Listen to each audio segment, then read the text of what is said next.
Back at it again. The Football Playbook with your boy RIC, the place to be. Ric Serritella, telling like it is when it comes to the National Football League Hall of Fame, 14-3, number one seed, Philadelphia Eagles. And man, I appreciate all the chat room banter. I see a lot of long times, a lot of first times, and everybody in between. Projay Patterns, welcome to the show. Sergio Gonzalez, Niners all damn day. Ryan Dorn, Robert Jaskaluski, good to see you, brother.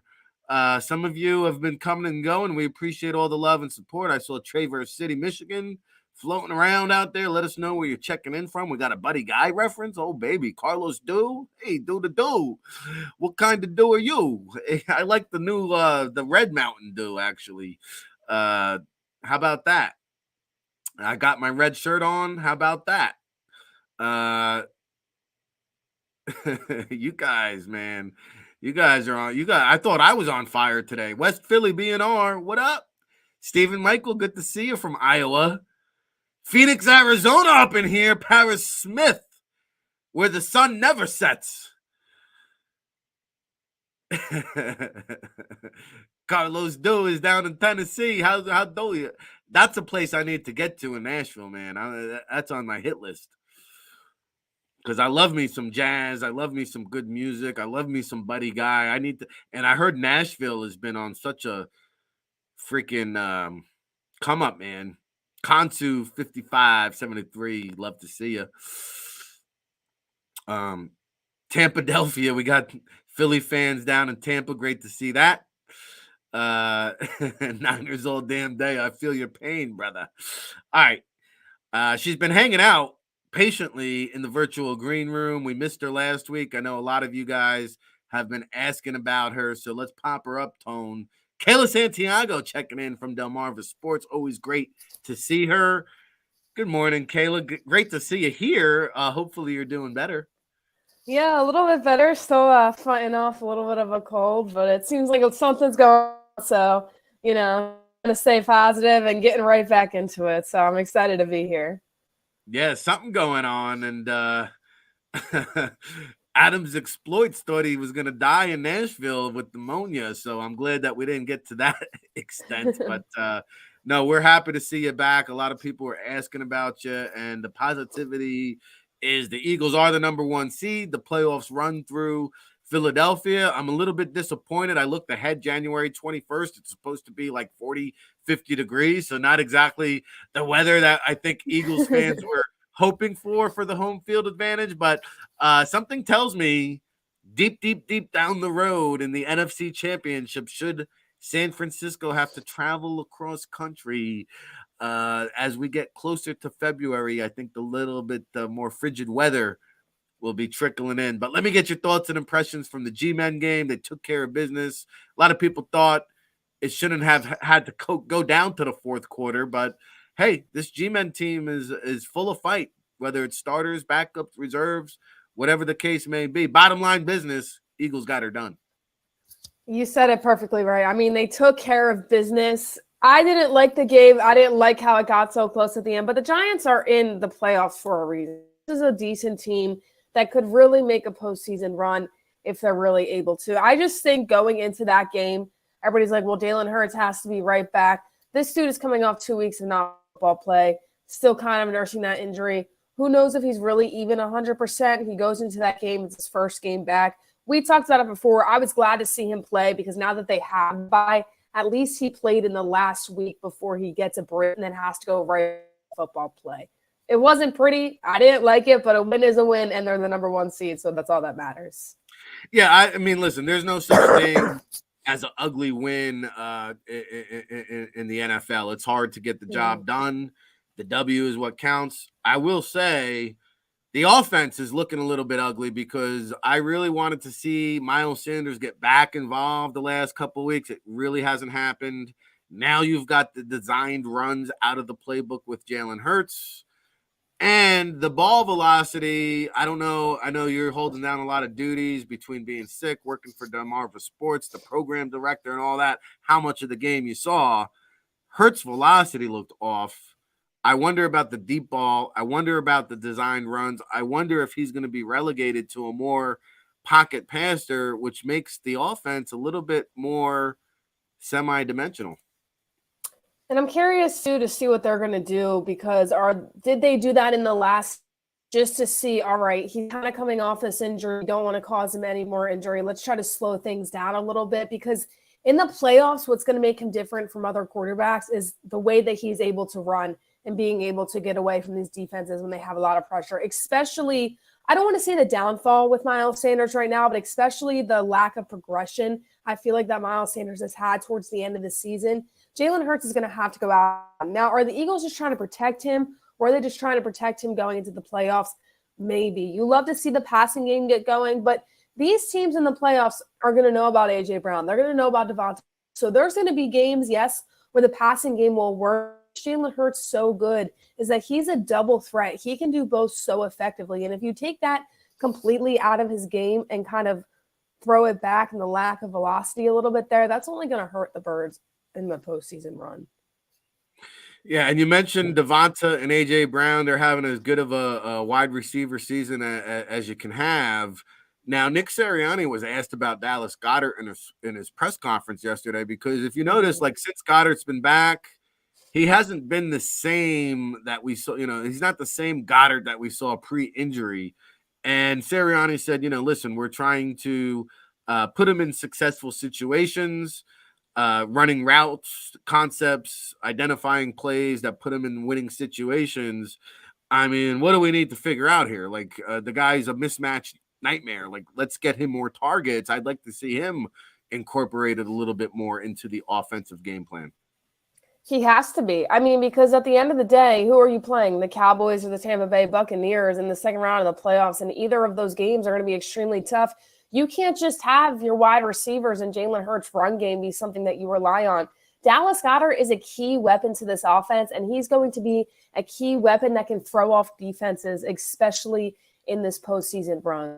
I don't know if it's, Goddard kind of still trying to get into the game plan, not running in fully healthy at this point of the season, or if they're just not utilizing him because they got so used to A.J. Brown having an explosive game almost every single game. But this is the playoffs, not the regular season. Teams are going to watch their tape. They're going to figure it out. What would you rather have? Two receivers that are going to be covered, or a guy like Dallas Goedert that can be whatever he needs to be, a decoy, a guy that can run the slant, a guy that can pick up the extra yards? I think that he is going to have a big playoffs as long as the Eagles use him right.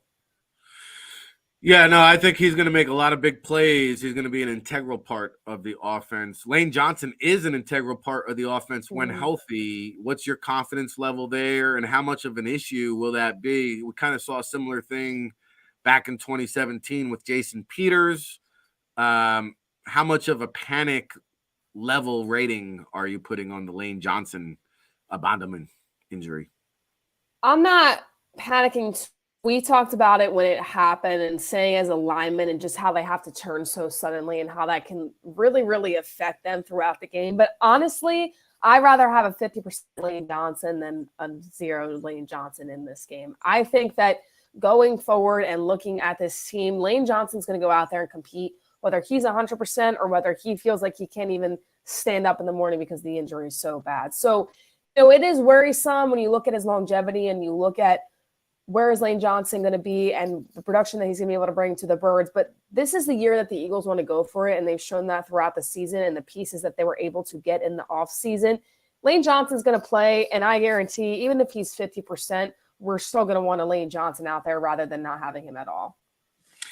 Yeah, it's going to be very curious to see, as is Josh Sweat, who Nick Sirianni was non-committal to yesterday, kind of saying, hey, we're hopeful. I don't want to commit to anything, but he is trending in the right direction.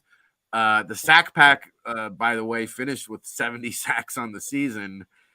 How much does Josh Sweat impact the defense? Robert Quinn, by the way, came back and showed that he might have a little bit gas left in the tank, but between Brandon Graham and Sweat and Reddick, how do you see this pass rush unit rotation heading into the playoffs?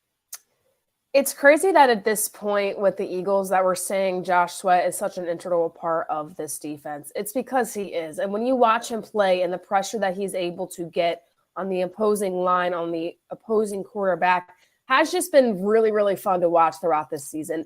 And I think with him in the rotation, even if he's not 100%, it's the same Johnson. At least you have him in there, and at least you have that rotation that we were used to seeing earlier on in the year. Now, I think that not having Josh Sweat and him not being 100% definitely hurts the defense a little bit more than, say, Lane Johnson in the offense, just because I think Lane Johnson can really push through and do what he needs to do with an injury and be fine. On the other side, we've seen Josh Sweat a little bit banged up, but how is he really going to play coming back if he's able to 100% in this playoff game? That does worry me, I will say, a little bit more than the other side of the ball, just because I think the success defensively has been the rotation all year long, and that's what we've talked about. And if that rotation can't be stickler coming out in the second round of the playoffs, I think it's going to hurt them a little bit. All right, let's talk about potential playoff matchups. As an Eagles fan, which you are, Kayla, who do you want to see? Because the Eagles get to face the lowest remaining seed. It could be Seattle. It could be the Giants. It could be the winner of the Bucks and Cowboys, which I think is now suddenly a coin toss affair. I think the Vikings and Giants is a coin toss affair. And I think that I think if anything, the 49ers should win that game easily, but that's why they play the games. It is January football. Anything could happen. But if you had your pickings as an Eagles fan, who would you like to see the Eagles play if you had your choice?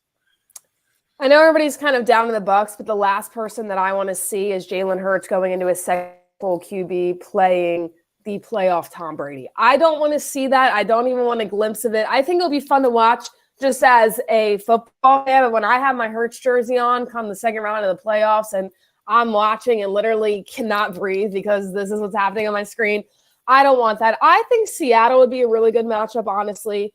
I think that's when the Eagles could confidently win, and I think it would actually be a really, really good game. I think, the Seahawks would give them some trouble, but I think the Eagles could get their confidence back. Is Jalen Hurts fully healthy? Well, this could be a game where he's able to really get his swagger back, if you want to say, and being able to kind of figure out the run and pass game. So I would like to see the Seahawks if that's a possibility. I don't want to see the Cowboys because if there's a world where the Eagles could possibly lose to the Cowboys, I'll never hear the end of it, and I don't want pain. So I will say Seattle would be my pick. Yeah, that would be a long offseason if they lose to the Cowgirls. I tend to agree with you, though. Seattle would be a favorable matchup. And, yeah, I don't think – like with Todd Bowles' defense, he could keep that game close. And the last thing you want is a one-score game heading into the fourth quarter with Tom Brady. That would not be the scenario. It would not be the ideal scenario. Now, I got to ask you, I'm a little bit surprised by our good friends down at the Ocean Casino Resorts in Atlantic City. It says here, I'm a little bit surprised. Not so much by the Chiefs and the Bills being the Super Bowl favorites, which they are, 1 and 2. And the Chiefs are plus 340. The Bills are plus 400.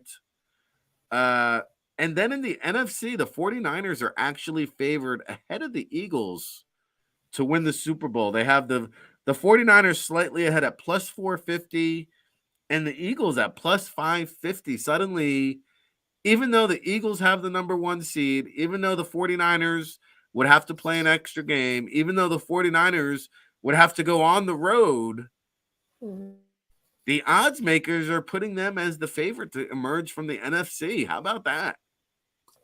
Listen, Philadelphia could prove that they are Super Bowl favorites all throughout the season, and Jalen Hurts can do what he does, but people are always going to look at the Eagles as that team. Well, Jalen Hurts, this team hasn't had a hard schedule. What has he proven yet technically? And I think that's what they're looking at. Now, on the 49ers side, I think everybody's on the hype train right now. I really do. And I think the 49ers, the thing about them is they're getting hot at the right time. And when you look at the Eagles against the Giants, everybody's like, well, this is a team that doesn't look like they can really, really compete in the playoffs. And, I do agree to some circumstance when you're watching that game and you're looking at it as a blind eye and saying, what the heck is this? But you have to think Jalen Hurts is coming back off an injury. He's just getting his feet wet once again in real game play. This was just a chance for him to go back out there before they have that bye to get ready to go to the rest of the playoff push. Yes, they have that bye week. Maybe the odds think that the bye week's going to hurt Philadelphia. I don't really know, but I just think the Niners, they're hot at the right time. People are jumping off that hype train. I think what the odd makers see, or at least what I see, is clearly, in my opinion, the 49ers have the best defense. I hate to say it, Philadelphia, but I think from front to back and everything in between, the Eagles secondary right now makes me queasy, Kayla. I mean, Slays needs to get it together. We don't know about Avonte Maddox, the miscommunication, the rotating parts, Reed Blankenship, Josiah Scott, Kayvon Wallace. There's a lot going on there. I think the 49ers have a hell of a unit. And I think that's what odd makers say. And that DeMeco Ryans, the defensive coordinator there, he's one of these hot, young, up-and-comers. He's being requested a lot to interview for head coach openings, which, by the way, Jonathan Gannon and Shane Steichen will be very, very busy this week. Steichen, in fact, will be making 3 head coaching job interviews.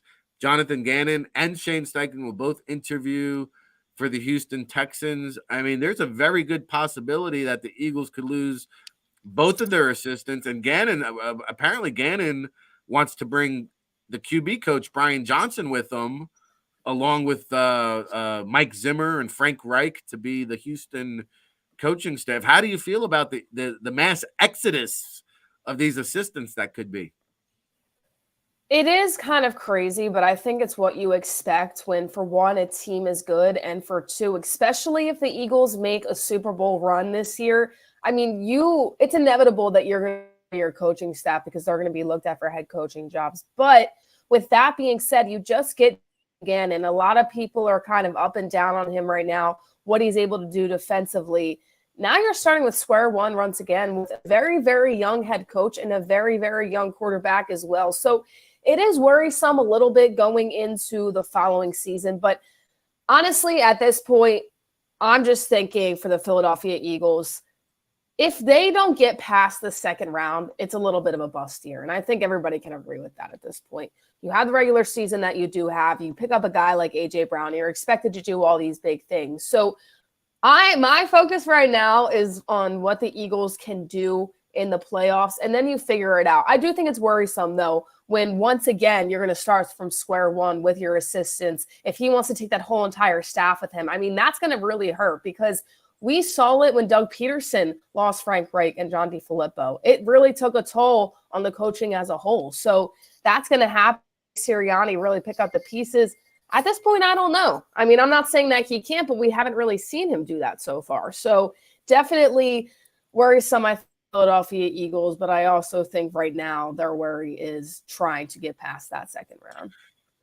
Yeah, I mean, we could probably spend a whole hour on this because there's a lot to unpack. The NFL, I can't remember if it was this year or last year. I can't keep up with it, but they changed the rule because there was that rule, like you can't interview the assistants if they're still in the playoffs, and the teams that were going to the Super Bowl, the assistants weren't getting those job interviews. But now you've got 2 of your assistants interviewing for jobs while you're trying to prepare for the playoffs. So we'll see. We'll see how that pans out. I thought it was interesting. Sirianni said, hey, as the head coach, it's my job to be thinking ahead of who those replacements could be. He did say, we've got candidates in-house. We've got candidates out of house. So who knows who could be coming and going, but a lot to be said for continuity. Now, I'm going to put you on the spot.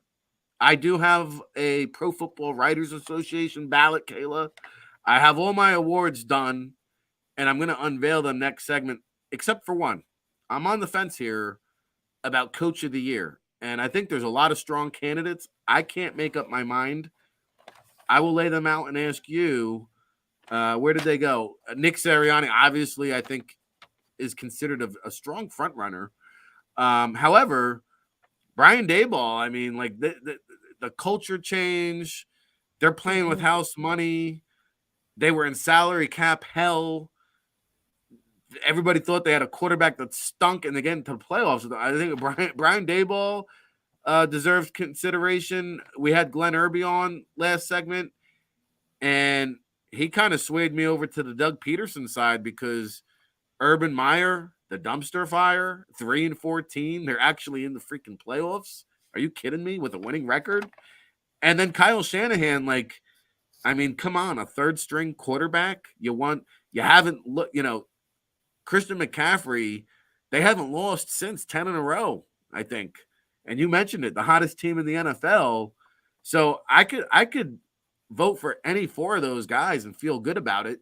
Who does Kayla Santiago roll with?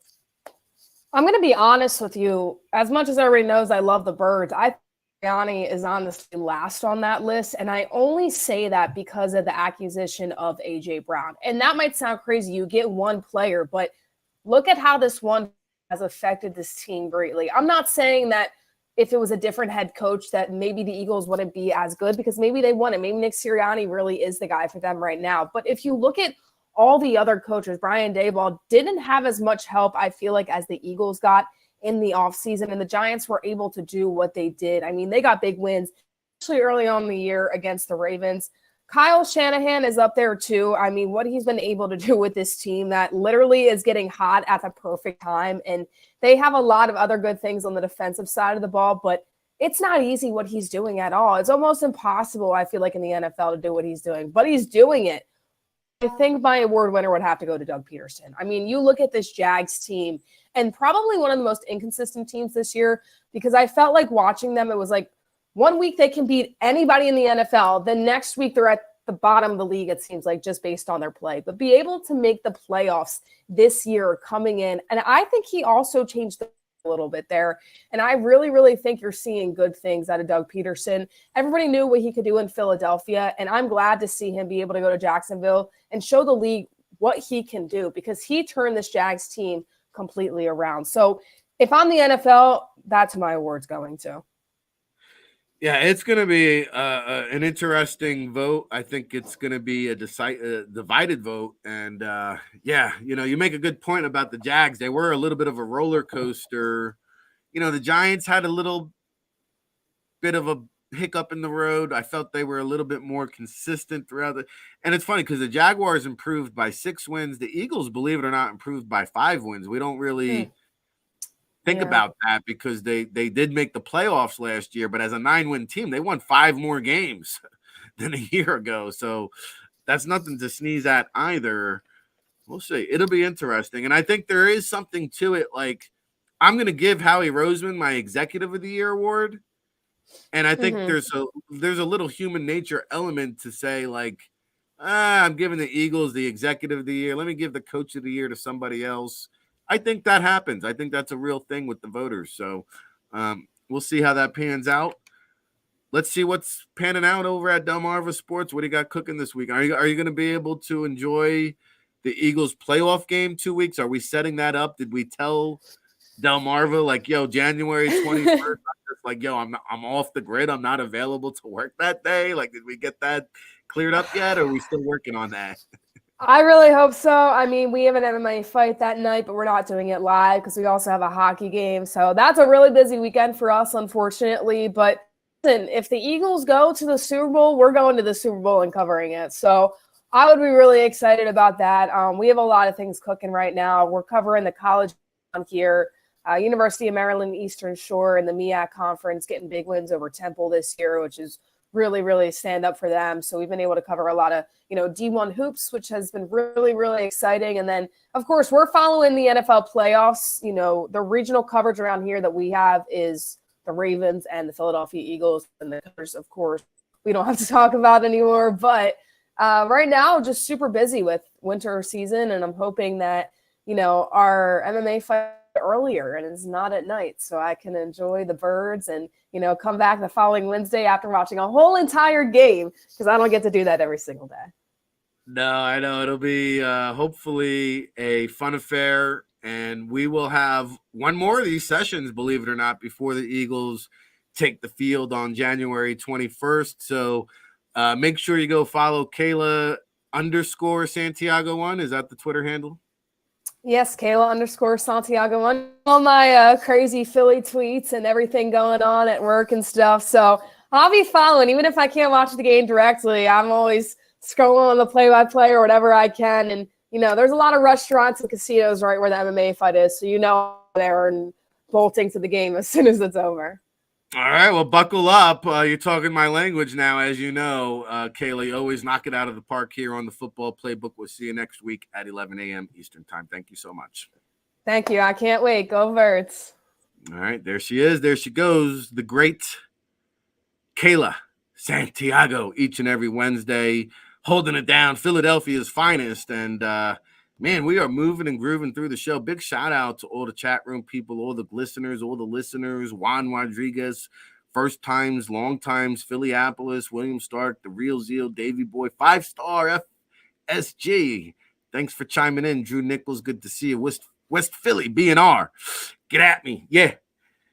That's how we do. We got mad flavor in your ear here on the Football Playbook. It's our 90th episode. We're 32 days away from Super Bowl 57. We're 34 days away from the Eagles parade down Broad Street. We're 106 days away till the NFL draft. And we are 2 minutes away from Ric Serritella's NFL awards coming up right after the break. Smash the like button. We're going to pay some bills. When we come back, I'm going to unveil my Pro Football Writers Association award winner ballot. Don't go